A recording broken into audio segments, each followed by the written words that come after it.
Assalamu alaikum student, you are welcome in my YouTube channel, The Physics School. Student, this is a channel where you can find the physics in real concept in easiest way. And today our discussion topic is the second year physics, electric flux through a surface enclosing a charge inside it. हमारा आज का discussion topic है student, हम लोगों ने electric flux की value find out करनी है through a surface, through a close surface जिसके अंदर एक चार्ज मौजूद होगा। तो हम कंसीडर करते हैं वो जो सरफेस है हमारे पास, ये एक स्फेरिकल सरफेस है, स्फीयर की फॉर्म में यहाँ पे हमारे पास ये सरफेस है। इसके सेंटर पे हम लोगों ने एक पॉजिटिव चार्ज क्यू को प्लेस किया हुआ है। इस पॉजिटिव चार्ज क्यू की वजह से इस स्फीयर में कितना टोटल फ्लक्स होगा उसकी वैल्यू को हम लोगों ने यहाँ पे फाइंड आउट करना है। तो सबसे पहले हम लोग अपने आज के लेक्चर का फ्लो चेक करते हैं कि हमने आज के लेक्चर में सीखना क्या है। तो पहला है फ्लो ऑफ लेक्चर में what is the electric flux. हम लोग इलेक्ट्रिक फ्लक्स का मीनिंग देखेंगे, उसका क्या मतलब है, उसकी डिपेंडेंस देखेंगे। नेक्स्ट हम लोग मूव करेंगे find the flux through a close surface. एक क्लोज सरफेस जो हम लोगों ने लिया है इसमें कितना टोटल फ्लक्स है इसकी हम लोग वैल्यू फाइंड आउट करेंगे। And on last we have to check out the dependence of the flux. हम लोग जो फ्लक्स का एक्सप्रेशन फाइंड आउट करेंगे थ्रू अ क्लोज सरफेस वो किस चीज पे डिपेंड करता है उसकी ये वैल्यू भी फाइंड आउट करेंगे। तो आइए अपने लेक्चर को स्टार्ट करते हैं। हमारे पास है electric flux that is equal to phi e the dot product of electric field intensity and area vector that is known as the electric flux। Electric field intensity और एरिया वेक्टर का जो dot product होता है student, उसको हम लोग नाम देते हैं इलेक्ट्रिक फ्लक्स का। तो जो हमने ये फार्मूला पढ़ रखा है स्टूडेंट, लास्ट लेक्चर के अंदर हम लोगों ने इसको देखा था, ये ओनली वैलिड है, only valid for flat surfaces. ये वाला जो फार्मूला है इलेक्ट्रिक फ्लक्स फाइंड आउट करने का स्टूडेंट, ये सिर्फ फ्लैट सरफेसेस के लिए, प्लेन सरफेसेस के लिए। लेकिन जो हम लोगों ने सरफेस यहाँ पे लेट की है वो स्फीयर की फॉर्म में है, कर्व फॉर्म में है, और इसके क्रॉस हम लोगों ने इलेक्ट्रिक फ्लक्स फाइंड आउट करना है। तो हम ये फार्मूला इस पे नहीं लगा सकते। ये कब एप्लीकेबल होगा, जब सरफेस फ्लैट होगी। तो हम इस स्फीयर को फ्लैट सरफेसेस में कन्वर्ट करने के लिए इस स्फीयर को n नंबर ऑफ पैचेस में कन्वर्ट कर देंगे। सपोज करें ये n नंबर ऑफ पैचेस बना देंगे हम इससे। Alpha area delta a1 a2, हमारे पास इस स्फीयर को हम लोग n नंबर ऑफ पैचेस में कन्वर्ट करेंगे जिनका एरिया होगा delta a1 delta a2 delta a3 up to so on delta an। अगर n की वैल्यू स्टूडेंट बहुत ज्यादा है, ठीक है, तो हमारे पास ये जो सरफेस एरिया होगा, ये जो पैच होगा, ये राउंड अबाउट जो है फ्लैट सरफेस के तौर पे बिहेव करेगा। तो अगर आइए हम लोग इसको यहाँ पे एक्सप्लेन करते हैं। सपोज करें ये मेरे पास फर्स्ट फ्लैट है, फर्स्ट पैच है। सिमिलरली यहाँ पे कोई एक और पैच हो गया सफेयर का, यहाँ पे एक पैच ले लेते हैं, n नंबर ऑफ पैचेस में कन्वर्ट। सबसे पहले हम लोग ये जनरल फार्मूला देखेंगे स्टूडेंट की किस तरह से हम लोग इलेक्ट्रिक फ्लक्स फाइंड आउट करेंगे। देखिए ये जो हमने इस स्फीयर का एक पैच लिया है, इसका एरिया सपोज कर ले डेल्टा a है, and delta a is representing the magnitude of this surface element. तो हम लोग अगर इसकी डायरेक्शन फाइंड आउट करना चाहें या एरिया वेक्टर फाइंड करना चाहें, तो हमें पता है इस सरफेस पे एरिया वेक्टर कैसा होगा, नॉर्मल होगा, परपेंडिकुलर होगा, जिसको हम लोग ये बोल्ड लेटर में डेल्टा a से रिप्रेजेंट करते हैं। अब इसके क्रॉस अगर हम लोग फाइंड आउट करेंगे इलेक्ट्रिक फील्ड इंटेंसिटी की वैल्यू कितनी होगी, उसकी ओरिएंटेशन क्या होगी, तो ये चूंकि ये जो पॉजिटिव चार्ज है स्फीयर के अंदर हम लोगों ने इसके सेंटर में प्लेस किया है। ये एक एग्जांपल है, जैसे कि फुटबॉल ले लें आप लोग, फुटबॉल के सेंटर पे आप लोगों ने एक पॉजिटिव चार्ज को प्लेस किया है। उस पॉजिटिव चार्ज की वजह से इलेक्ट्रिक फील्ड ऑफ लाइंस जो है वो फुटबॉल से नॉर्मली इमर्ज होगी, ठीक है। तो पैच में से कैसे बाहर आएगी, पैच के परपेंडिकुलर होगी। तो यहाँ पे ये इलेक्ट्रिक फील्ड इंटेंसिटी की जो डायरेक्शन होगी इस पैच के लिए वो परपेंडिकुलर होगी। ये बोल्ड लेटर में ये electric field intensity, bold letter में तभी बोल रहा हूँ क्योंकि ये वेक्टर फॉर्म है, या तो इसके ऊपर आप लोग एरो लगाएं या फिर इसको बोल्ड लेटर के अंदर लिखें। तो ये हमारे पास अगर इसका हम लोग इस सरफेस का फ्लक्स फाइंड आउट करना चाहें तो वो हो जाएगा phi e that is equal to dot product of electric field intensity into area vector. अगर हम इसको डॉट प्रोडक्ट खत्म करें स्टूडेंट, ये हो जाएगा E into delta A into cos of theta.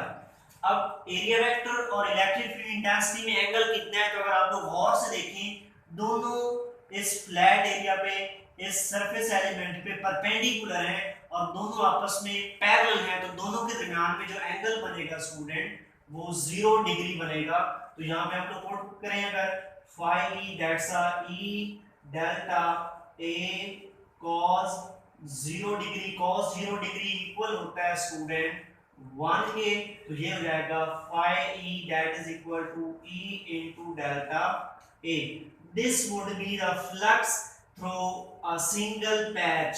एक पैच के क्रॉस इतना फ्लक्स होगा जिसकी वैल्यू हम लोग यहाँ पे फाइंड आउट करेंगे।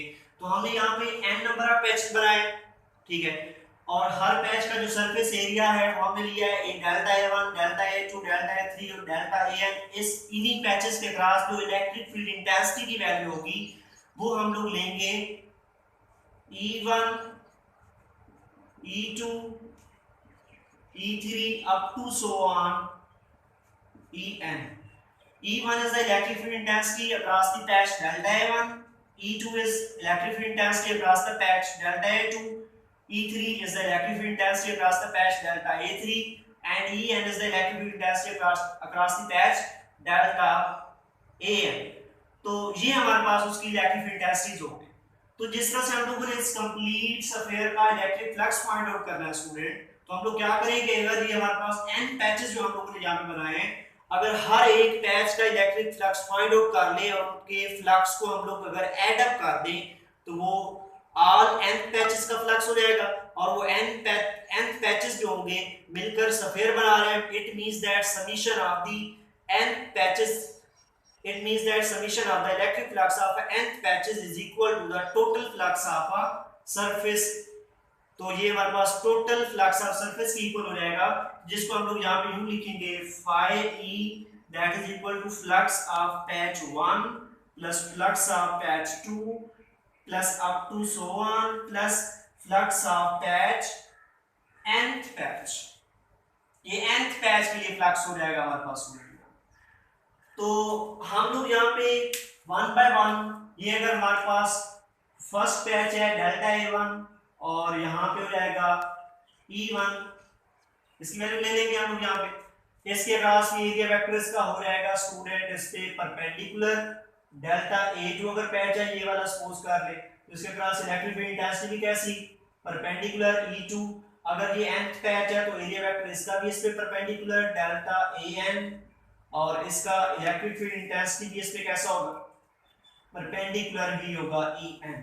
तो हम लोग 1 बाय 1 फ्लक्स फाइंड आउट करेंगे, ये हो जाएगा phi E is equal to E1 dot delta A1 plus E2 dot delta A2 plus up to so on plus En for n patch into dot delta AN। अब dot product खत्म करें तो हमारे पास एंगल आएगा cos theta आ जाएगा phi E1 delta A1 cos theta 1 plus E2 delta A2 cos theta 2 plus nth patch के लिए En delta AN cos theta n। हम लोग यहाँ पे थीटा 1, थीटा 2, थीटा n की वैल्यू फाइंड आउट करेंगे। अगर स्टूडेंट गौर से देखें हर पैच के लिए इलेक्ट्रिक फील्ड इंटेंसिटी और area vector, electric field intensity area vector, electric field intensity area vector parallel हर पैच के लिए जो है ना हमें यहाँ पे थीटा की वैल्यू 0 डिग्री मिलेगी। तो मीन हम लोग यहाँ पे लिख सकते हैं थीटा 1, थीटा 2, थीटा n ये किसके इक्वल होंगे 0 डिग्री के इक्वल होंगे। तो इनकी वैल्यू जहाँ पे पुट करेंगे हम लोग तो रहेगा phi E1 delta A1 cos 0 E1 delta A2 E2 delta A2 cos 0 degree plus up to so on En delta AN cos 0 degree. cos 0 1 के इक्वल होता है, तो ये सारे की जगह पे 1 बना जाएगा, तो हमारे पास एक्सप्रेशन बन जाएगा phi E1 delta A1 E2 delta A2 up to so on plus En delta An। ये हमारे पास total summation of electric flux for each patch हो जाएगा।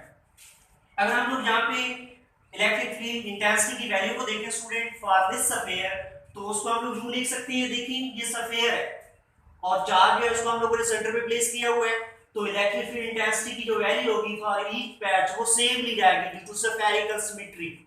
स्फेरिकल सिमेट्री की वजह से इन पैचेस के अक्रॉस जो इलेक्ट्रिक फील्ड इंटेंसिटी की वैल्यू होगी वो सेम कंसीडर होगी, उसकी मैग्नीट्यूड सेम होगी, लेकिन डायरेक्शंस जो है, ओरिएंटेशन जो है वो डिफरेंट डायरेक्शन में होगी। तो हम लोग यहाँ पे लिख सकते हैं magnitude of electric field intensity across patch 1 is equal to the magnitude of electric field intensity across patch 2, which is equal to magnitude of electric field intensity across nth patch, which is equal to E। इसकी magnitude same होगी क्योंकि spherical symmetry है कि ये तमाम centre से equi distance पे patch लिए होंगे हम। तो इलेक्ट्रिक फील्ड इंटेंसिटी की जो वैल्यू है उसकी मैग्नीट्यूड सेम होगी, लेकिन डायरेक्शन जो है वो डिफरेंट ओरिएंटेशंस में आएगी, डिफरेंट डायरेक्शंस में आएगी। तो हम लोग सिंपली E1 E2 En को रिप्लेस कर सकते हैं सिंगल E के साथ। तो रिप्लेस करेंगे यहाँ पे phi E that's E delta A1 E delta A2 plus up to so on plus En की जगह पे भी आ जाएगा, डेल्टा A आ जाएगा। E को काउंट कर ले यहाँ से, phi E is equal to E into delta A1 plus delta A2 plus up to so on for nth patch delta An। What is this? Student, surface area of patch 1 plus patch 2 plus up to so on, and ये तमाम patches का जो surface area है उसको सम किया हुआ है। It means that this will represent the total area of this sphere, total area of this surface। ये किसको रिप्रेजेंट करेगा? टोटल, यहां पे लिख देता हूं, एरिया ऑफ स्फीयर इक्वल होगा delta A1 plus delta A2 plus delta A3 plus up to so on plus delta An। और हमें पता है स्फीयर का जो एरिया है वो किसके इक्वल होता है? वो इक्वल होता है 4 पाई स्क्वायर के इक्वल होता है। ये गिवन फॉर्म में है। Area of a sphere is equal to 4 pi square, यहां पे याद रखना है, ये ऑलरेडी कैलकुलेटेड फॉर्म है। तो ये हमारे पास टोटल एरिया आ गया। तो सेकंडली देखिए ये भी कोई बन रही है A, इसमें E की वैल्यू कितनी है? E की वैल्यू हम लोग लास्ट वीडियो के अंदर देख चुके हैं। Electric field intensity is equal to 1/4 pi epsilon not Q dividing by R square. तो यहाँ पे टोटल एरिया ऑफ स्फीयर की वैल्यू भी आ गई, इलेक्ट्रिक फील्ड इंटेंसिटी की वैल्यू भी आ गई, दोनों की वैल्यूज को उठाकर इक्वेशन में पुट कर दें तो टोटल फ्लक्स आ जाएगा student phi E is equal to, E की वैल्यू पुट की 1/4 pi epsilon not Q dividing by R square into area की वैल्यू पुट की, area of sphere 4 pi R square, 4 pi से कैंसिल, R स्क्वायर से cancel, then the total flux through a surface is equal to Q dividing by epsilon naught। This is the final expression of this formula। What is this, student? This is the total flux of this surface whose value is equal to Q। What is the Q? Charge enclosed this surface, epsilon naught, that's the permittivity of a free space। This is the expression for the total flux of this sphere, total flux of this surface। आइए एक और हम लोग topic देखेंगे flow of lecture में। देखिए last point था dependence of flux. This is expression for the electric flux